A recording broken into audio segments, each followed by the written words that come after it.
welcome back to In the Garden. I am joined with Jordan from Grange Co-op, and today we're talking about the types of mulch that you can have in your yard. So Jordan, there is plenty of options here. Where do we start? I know there's organic, not organic. What are we looking at here? Sure. Now's the time this year that a lot of people are going to be sprucing up their garden. They kind of want to get set for fall and winter, just to leave it from like spring.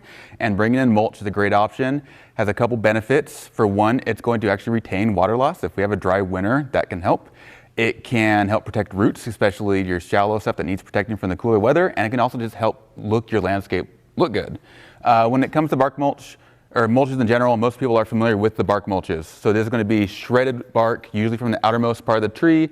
It might be the composted innards that have been aged for a bit. That's probably the most common bark mulch you're going to see.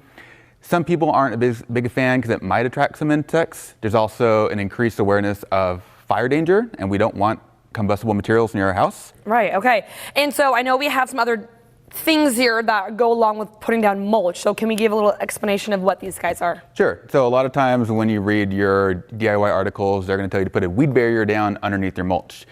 I'm of the mindset that that's more applicable for your inorganic materials because those are going to be static. They're not going to break down anymore. They're not going to create a substrate that weeds can grow in. However, the bark will break down over time. And after a while, the weeds can root in that regardless if there's a barrier beneath it or not.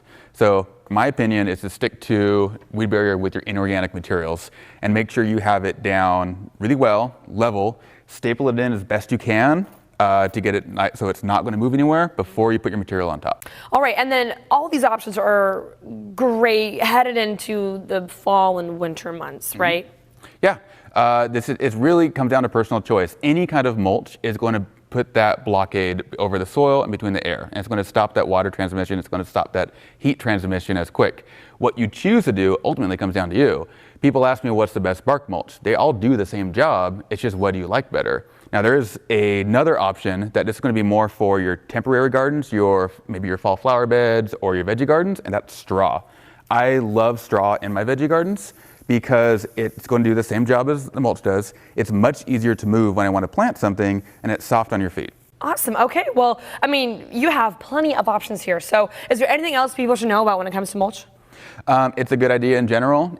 Consider it as part of your yearly practice in your gardens, and I think you'll see an improvement in your landscapes. All right, awesome. Well, if you guys want to learn more information about the multiple different types of mulch, of course, you can head to a Grange Co-op store and learn from the experts, or of course, you can head to our website at kdrv.com. Thank you so much for joining us in the garden.